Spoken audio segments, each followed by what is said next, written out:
Hi there. We are pleased to be here to make this joint presentation, thanks to the support of the Walker Cultural Leader Series at Brock University in St. Catharines. Our thanks to Amy Friend, who invited us to present together on our work, and to the Visual Arts Department and the Faculty of Humanities for their support. Before we begin, we want to express our thanks as guests to this land and acknowledge the enduring presence of Indigenous peoples on Turtle Island.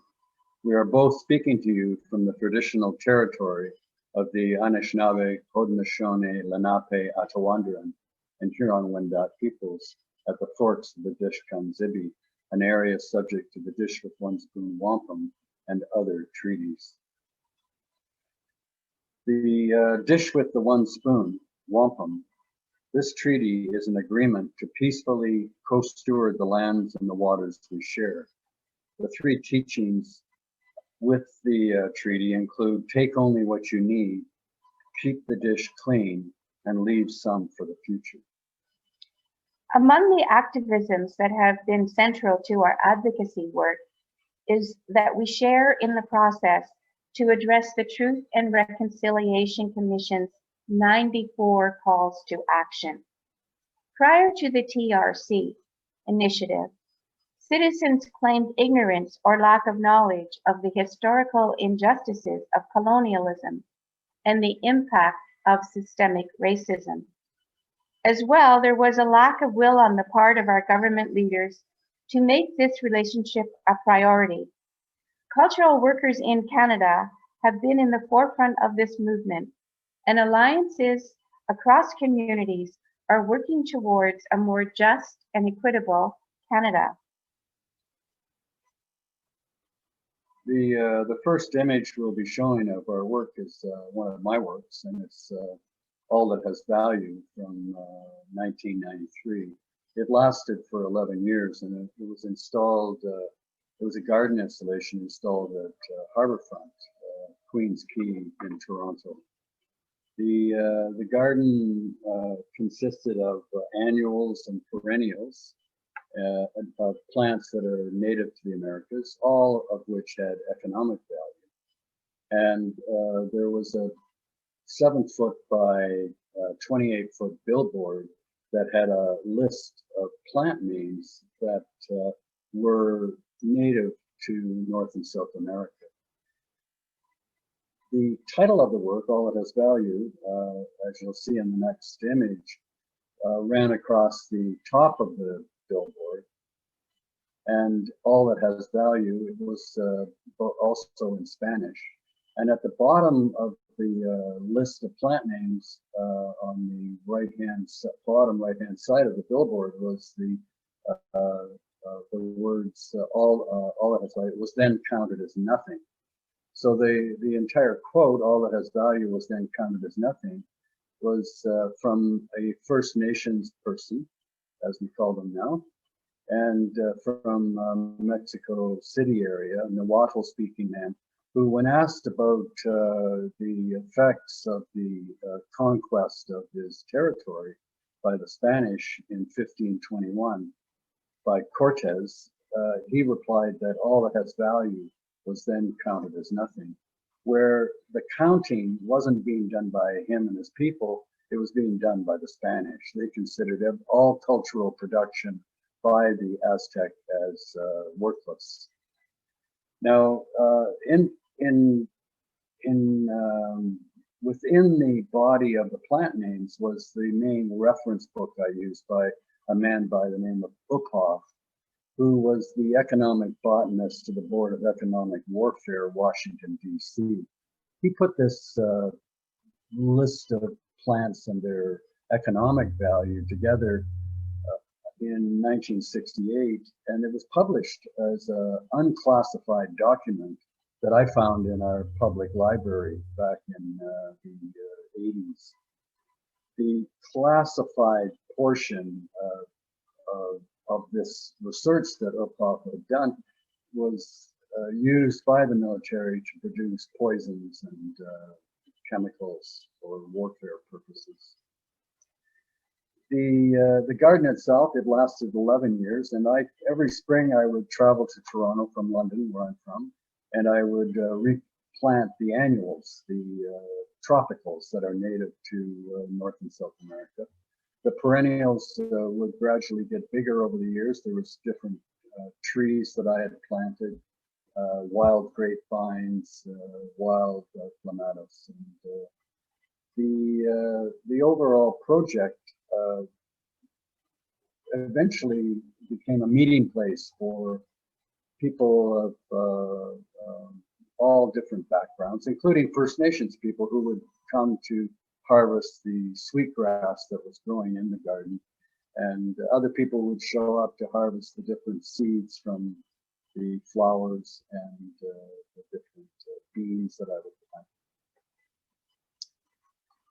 So next slide. The image is Jamelie's work. Yes, this is a detail of a work called Coffee Cover for Holy Roller done in 2010.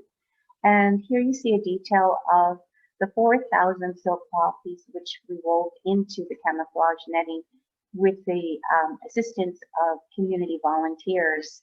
This is just laid out in our backyard, and the camouflage netting is quite large as it was created for the Holy Roller tank from World War II, which is installed in Victoria Park in London, Ontario. This exhibition was curated by Paul Wall for London, Ontario Live Arts Festival, and was a 3-day event which involved exploring the history of Victoria Park, in particular the military history of the park.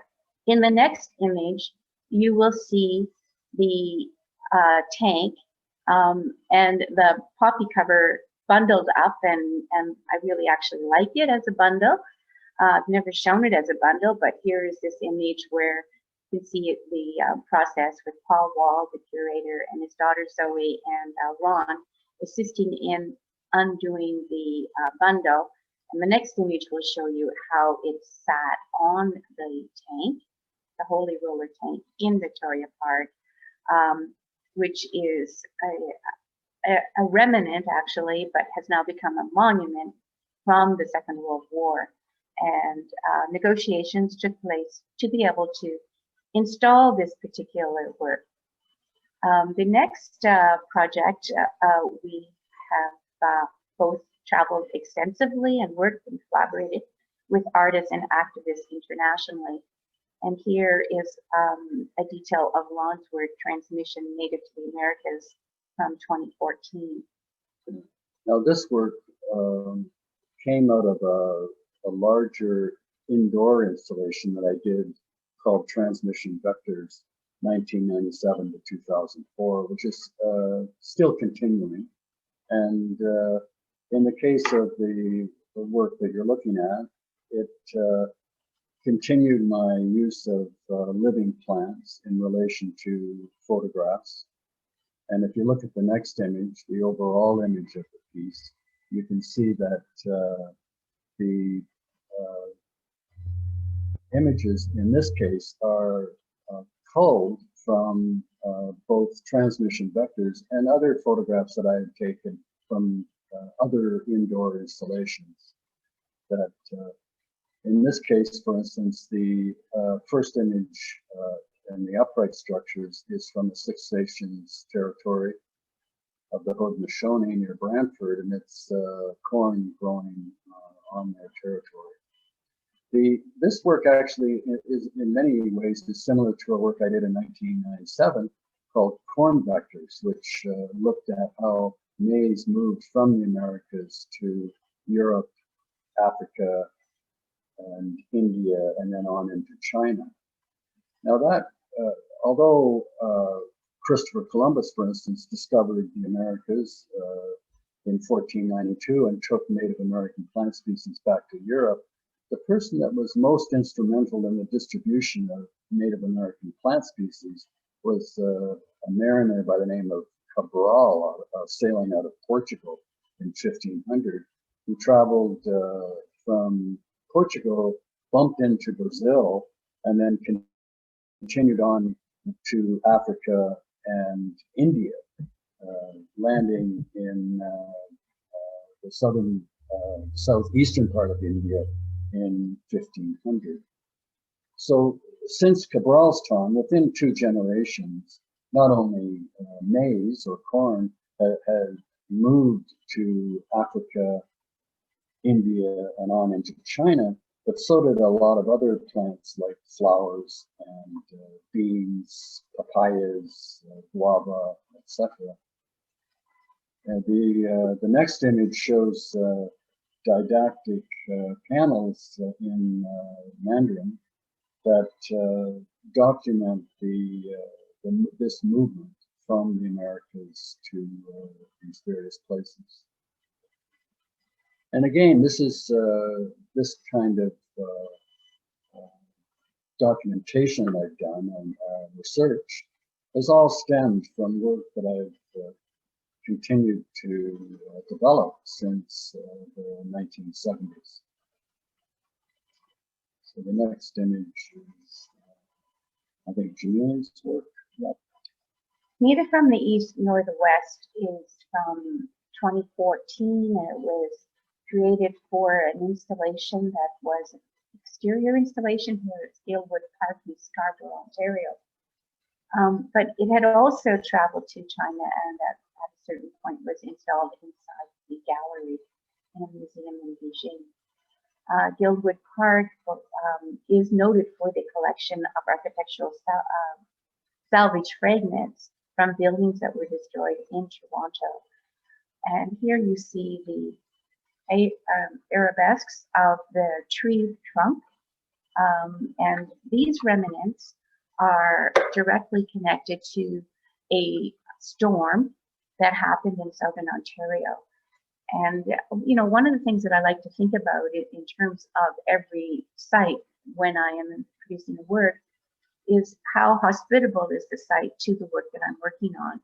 And in this case, tying in the relationship of shape and forms in nature to shape and forms within architectural fragments, I think was really powerful and present in this work. The tree itself was hollow and it had fallen down during a major storm that affected both Guildwood Park and our place here in London. So it was a Southern Ontario storm that impacted hundreds of trees that came down. In the next image, you will see another image of this work where you can see a little bit in more detail in the background there, a pediment, architectural fragment that was salvaged and its relationship to the installation. Neither from the East nor the West comes from a calligraphy that is on the ceiling of the Hagia Sophia or the Hagia Sophia in Istanbul, Turkey. And this calligraphy inspired the work after a visit that Ron and I had made in previous years. So this is, the calligraphy is on a mirror material and a kind of a photographic plastic process, but the material itself is a mirror. So it does reflect different aspects of the site within, depending on how they are sitting, how these log stumps of logs, the fragments are sitting up or laying down. The next image will bring you to an interior. Oh no, here's another shot actually, which shows the log, that one of the log stumps from Guildwood Park after the storm. And this makes a reference to the situation that had happened that spring in 2014. The following image actually takes us to an exhibition that was at A Space Gallery, where this piece was adapted for an interior installation. And here the wall is painted blue, which is resonant of the actual ceiling in the Hagia Sophia in Istanbul, where the you see the calligraphy is gold, and then there's this spiraling out of the calligraphy on the black surface.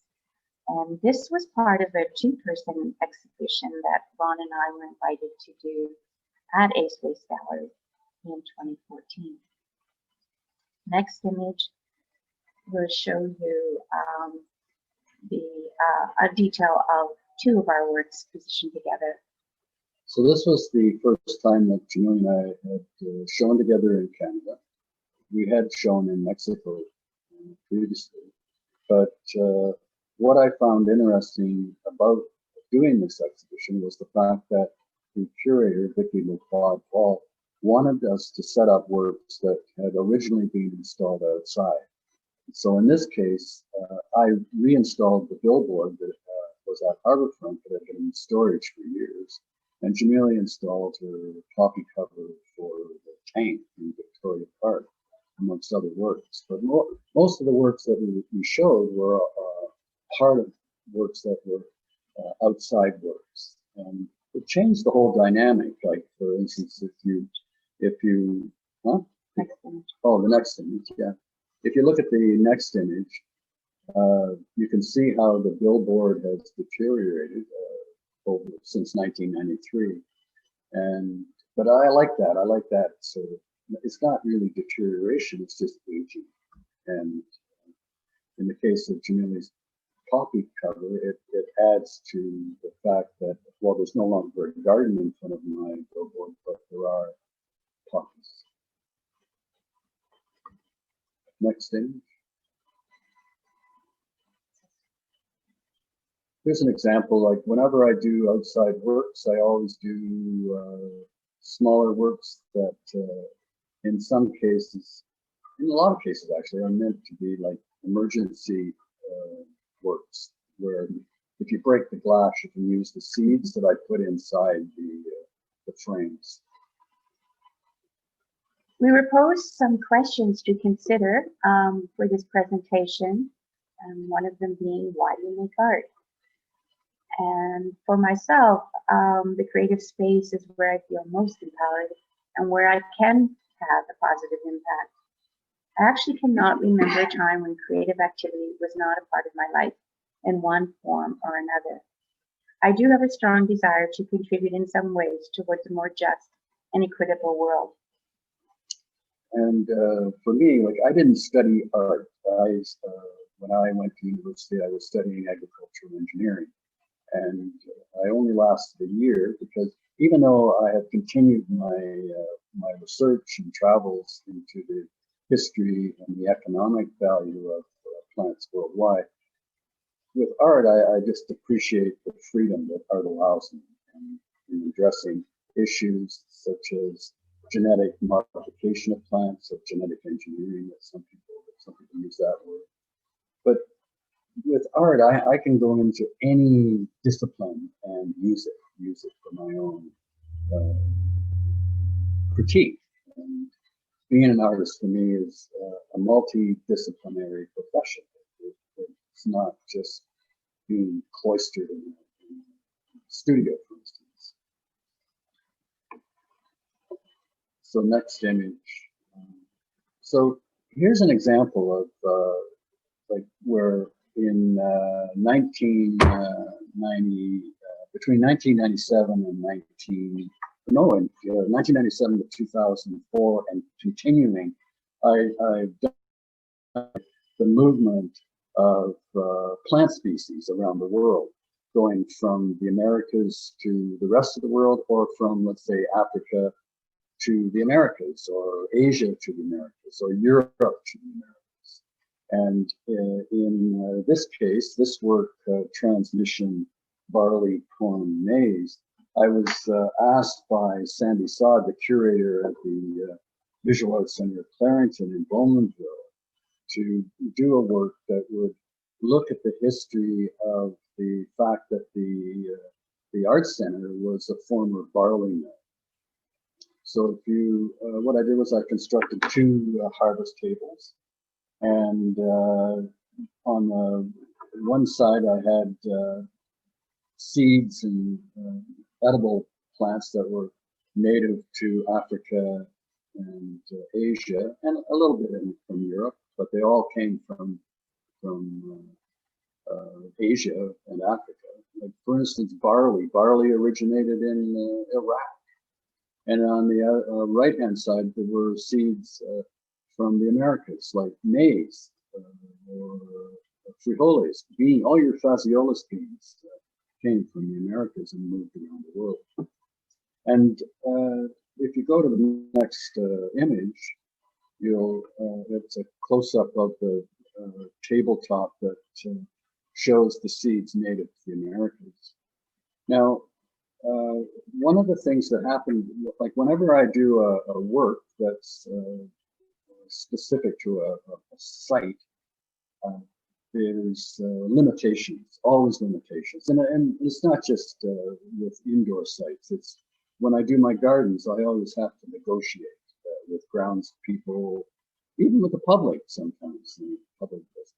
Sometimes the public gets upset with some of my research. But if you go to the next slide or image, here's where I used 2 IKEA blinds and where I put stenciled using charcoal the biological descriptions and origins of both maize on the left-hand side and barley on the right image. In the next image. Now, in the center of the room, I mixed all the seeds together and put them into a circle on the floor. And the electrical tape I used, the blue electrical tape, were 20-degree angles moving around the entire space to more or less represent longitude. And the images on the walls outside the walls of the space, behind the table that represented the Americas, I used images that were from Peru, from Mexico, from the United States, from Canada, some of which were images that I had originally taken for other indoor installations back in the late 70s, actually, and early 80s. Next slide. Image. Here's another question that we were posed. How do you know when a body of work is finished? Yeah, and this is great. This is a great question because, as I say, to be honest, my installations are never finished. They all seem to keep moving around, and, around one or two issues, I suppose. One is that the problem of education in our country, and that is the fact that we're taught where food comes from. And for me, my education started when I first went to Mexico and realized that 80% of the food I was eating originally came from North and South American farmers. So another thing about my work is that I recycle images, and I have extensive photographic archives where I don't have to travel anymore. I can actually go into my archives, and if I'm doing a new work, I can pull from those archives and put together a new work or a different version of the same consistent ideas that I've dealt with for over 40 years. And I also have a similar approach in the sense that the concept of a finished work does not always apply. Certain works continue to evolve and create new versions of themselves. Keeping flexible and open to different modes of working is part of the way I work through some issues and ideas. The exception is when I'm doing a painting, and that is typically a watercolor painting these days. And usually I try to stop myself from overworking a painting.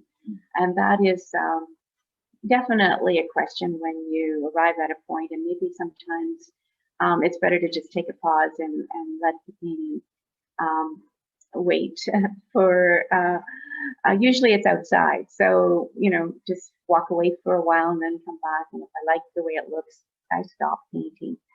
So that's an aspect of our travel that we have taken along with us.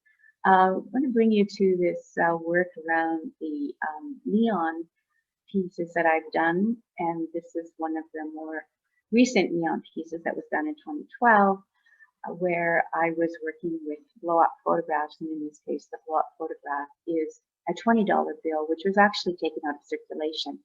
The title, "Could We Ever Know Each Other?" comes from a quote by Gabrielle Roy, and the whole quote was, "Could we ever know each other without the arts?" And so this kind of relationship here with the Bill Reed sculptures, the Haida representation of his work within his work, and the representation of a Quebecois author, and the articulation around culture was very, very significant, that you were carrying this around in your pocket. The $20 bill, Canadian $20 bill actually, is the one that Canadians carry around in their pocket most commonly, even though today this is changing and cash isn't used nearly as much as it was, particularly given this time period of the pandemic. So we are seeing a shift that has happened, not only in terms of representation, in terms of our values on something as common as a dollar bill, but also the next image will show you the original, a detail of the Haida sculpture by Bill Reed, as well as the $20 bill, which replaced it when the previous one was taken out of circulation. And so the image on the $20 bill is the Vimy Ridge Memorial, and also the poppy, which also kind of connects with the earlier work that we visited. And I like the relationship of the $20 bill, and my connection to thinking about and looking closely at our currency, and currency has been a motif in my work in the past. In the next image is an image directly related to concerns around the environment, and here is young activist Greta Thunberg, and a tribute to her and her movement to go on strike. This is school strike for climate, as it translates, and many of you would be familiar with young environmental activists, both here in Canada and internationally, and in her case, she did get an enormous amount of support here in Canada when she came to visit. We have traveled and worked and collaborated with artists and activists internationally. In the next image, the text references here Antonio Gramsci, whose writing has been of influence to us. Yeah. In the case of the writings of Antonio Gramsci, Italian journalist and political thinker, they've been influential for us. His biography, letters, prison notebooks continue to hold a significant place in our library. In 2013, for example, we traveled to Sicily, to Ustica Island, which was an open-air prison where Gramsci was first ensconced by Mussolini in 1926.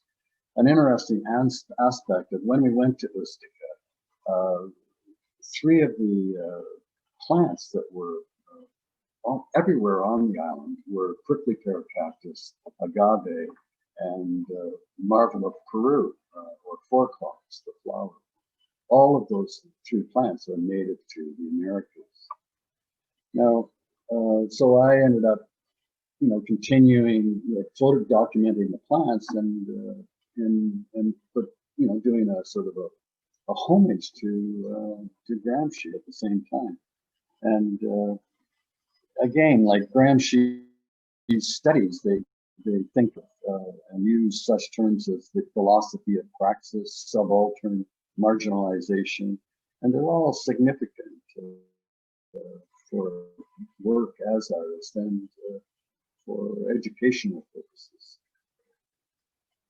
He gave an emphasis to education and culture in his thinking. He was hugely influential for many, many cultural thinkers. And this is because he actually believed that culture was at the heart of any revolutionary project. Gramsci saw civil society as a public sphere. He wrote, quote, "The challenge of modernity is to live without illusions and without becoming disillusioned."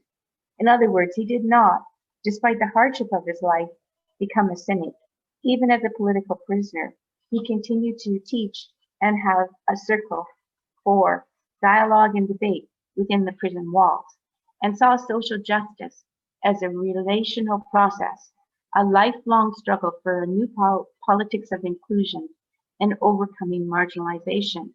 Like Gramsci, questions of how we learn, how we communicate, and how we can challenge systems that have power over us are at the center of our thinking. I gotta mention this as well. One of the things that one of the statements Gramsci made was that we all have to have an inventory to work, to live, and my inventory has been plants, an inventory of plants that I've used for 45 years. In February 2021, we had an opportunity to make a family trip to Rome. And here's an image of the Colosseum, amazing place of violence. But iconic image. Yeah. It is one of the iconic images of Rome. And we also made a journey. In the next image, you will see an image of our town, a few images from Pompeii. And here, the mosaic in the center image is something that I have been researching. And as you saw with the mosaic, glass tile mosaic that I did for Greta, that's part of a whole body of work that I'm now working with over the last couple of years. And there's an image of me with a map. I always got maps. Whenever I travel, I've got maps. And I've already done a lot of research before I enter into a different place. It's interesting here. It's February the 27th, 2020. And at that moment in time, the COVID-19 was in northern Italy, and it was just starting to move south. And the very next day, we left and returned to Rome and made preparations to return to Canada. One of the last things we did in Rome was to do a walk in all the various locations that we liked. It was about a 4-hour walk. Rome is a very beautiful city to walk in central Rome. And one of the locations that we took a final walk to was to the Trevi Fountain. As you can see, there is still quite a number of people gathering around the fountain. They're there, they're throwing their coin into the Trevi Fountain. If you throw a coin into the Trevi Fountain, it's in anticipation that you will make a return trip. Following our return, we had, obviously, like everyone, to deal with many, many challenges and losses in our life. As on reflection on the situation today related to COVID-19 pandemic, one of the most dramatic changes for us is even this ability to do a presentation on Zoom, and we were involved with our Santarek to also do professional websites. Yeah, and we did not only professional websites, but we started to digitize the archives of the Embassy Culture House, an artist-run center that we had founded, Jamelie and I had founded in 1983. With Eric Stock. With Eric Stock. A musician here in London. Yeah, which lasted until 1990. So with Tarek's assistance, we, based on a publication that Museum London did called Embassy Culture House 1983 to 1990, curated by Robert McCaskill for Museum London, we got permission to put that catalog online because it was out of print. And it's interesting to note that within a month and a half of that publication going online, we had an audience of 30,000 looking at it. In September 2020, a team of 6 interns from the University of Western Ontario's Visual Art Department and the Chelsea School of Fine Art in London, England, joined our efforts. With this additional horsepower, the team significantly re-envisioned the ECH and helped us to rebuild our cultural community, to the extent that Ron was able to initiate an open call exhibition called Hiding in Plain Sight. Now, this came out of Tarek and Jamelie talking to me about making the Embassy Culture House website alive again. And my suggestion was, well, why don't we use the writings of Sarah Kendzior, which I've been reading in the Globe and Mail, and then I had ordered her books, especially the Hiding in Plain Sight book that she had published in April of 2020 that looked at the invention of Donald Trump. And I said, well, why don't we put out open call, and ask artists to respond to Sarah Kendzior's writing, especially her iconic statement with respect to the Trump administration, that the Trump administration is a transnational crime syndicate masquerading as a government. And the U.S. government is not the only country where that quote would apply. Yeah. We should come to the last couple of images here, yeah, which will bring you to our place in London, Ontario, and also a statement about just, you know, even though we've been really incredibly busy in the digital realm, we've also been paying close attention to what is happening in our environment and to nature. And then the photograph was taken by Jamelie. It was the first snowfall of this winter. And but what we've done is we've reflected over the past while on the changes that have occurred in our lives. And there's been many, but not all negative. We've been quarantined off and on for 9 months now. And I think one of the things we've noticed is nature itself changing. In some ways, in a positive way, I think. And like there's no more jet trails in the skies. The skies are usually clear blue. And the birds are happier. You can see the stars and the planets a lot easier now. There's more rabbits, chipmunks, raccoons, opossums, mice. There's birds nesting close to the building. We saw 2 bald eagles not that long ago. A leopard frog came into the pond on its own. That had never happened. Garter snakes, giant swallowtail butterflies appeared. So that's changes. Inside our studio, and Yeah. actually on the couch is Gramsci, a volume of Gramsci, and Ron is reading Edward Said, and there's the library. It's in our studio. And we just want to thank you for being with us today and for your attention to our presentation. Yeah, thanks. It's been a pleasure.